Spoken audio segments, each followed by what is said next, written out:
समुद्र मंथन बहुत बड़ी बात है। मंथन के लिए सब प्रथम मद्राचल पर्वत को लेकर के आए।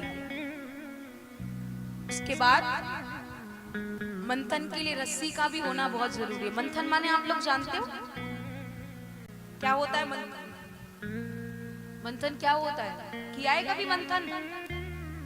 अच्छा, गाय किस किस के घर में है?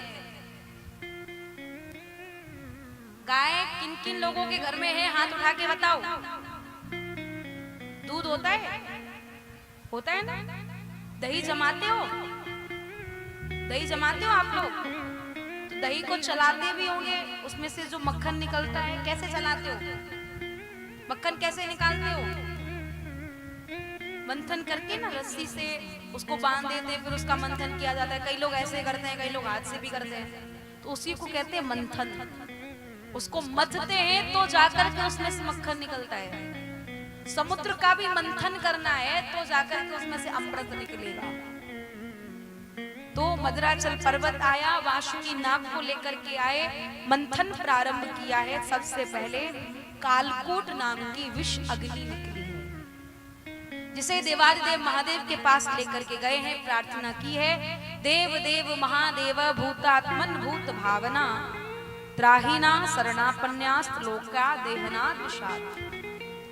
महादेव प्रभु का कृपा समझ करके, प्रभु का प्रसाद समझ करके उस विष को पीने के लिए तैयार होते हैं। विष को पीने के लिए सबसे पहले कहा है रा। क्या कहा है? रा। विष को पिया, मुंह बंद किया, मां शब्द कह करके। पहले मां, पहले रा बोला है, फिर मां बोला है, और रा और मां को जोड़ करके बनता है राम। राम शब्द का उच्चारण करके विष को पान किया तो वही विष विश्राम का कार्य कर गया है।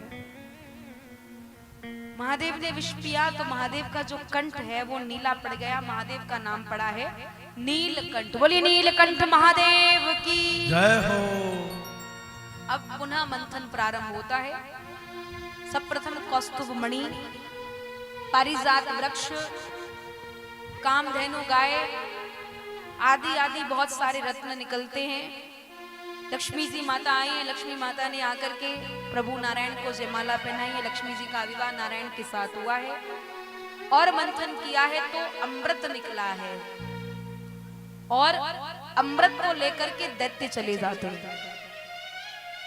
दैत्य जब अमृत को लेकर के गए तो देवता मुंह लटका के खड़े प्रभु से प्रार्थना कर रहे हैं। प्रभु का यह मोहनी अवतार होता है।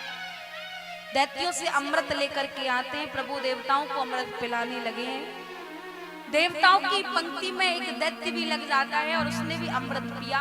प्रभु को पता चला है। स्वरभानु नाम के दैत्य ने जब अमृत पिया, प्रभु का सुदर्शन चक्र चलता है और स्वरभानु नाम के दैत्य का धड़ अलग और सिर अलग होता है, तो वही राक्षस राहु और केतु के नाम से जाना जाता है।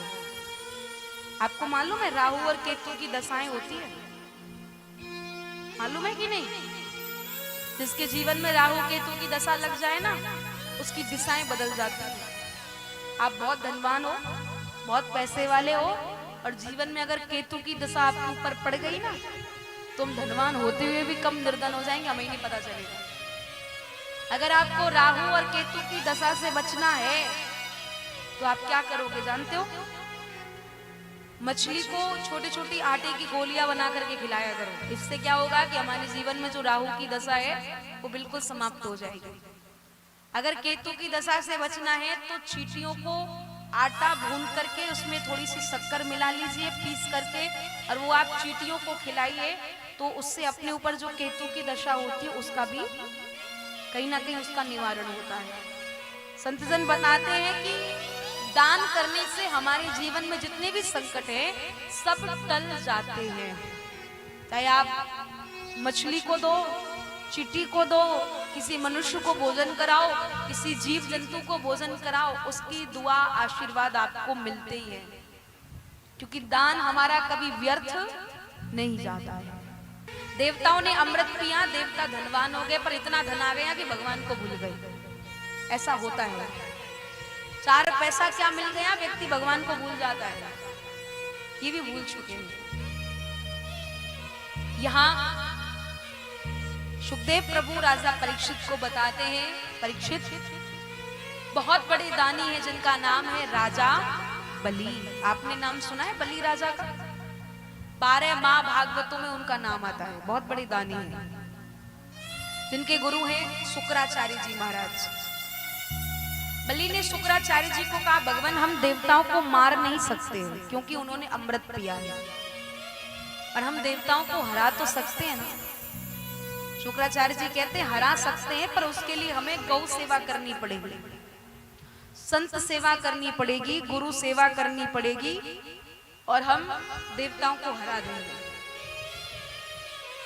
राजा बलि ने गौ सेवा की है, संत सेवा की है, ब्राह्मण सेवा की है, गुरु सेवा की है, और शुक्राचार्य जी ने आदेश किया जाओ राजा बलि स्वर्ग पर चढ़ाई कर दो। गुरुदेव भगवान की। और बलि ने स्वर्ग पर नहीं अपितु त्रिलोकी को अपने कब्जे में कर लिया है। तीनों लोगों के राजा बन चुके हैं। कौन? राजा बलि।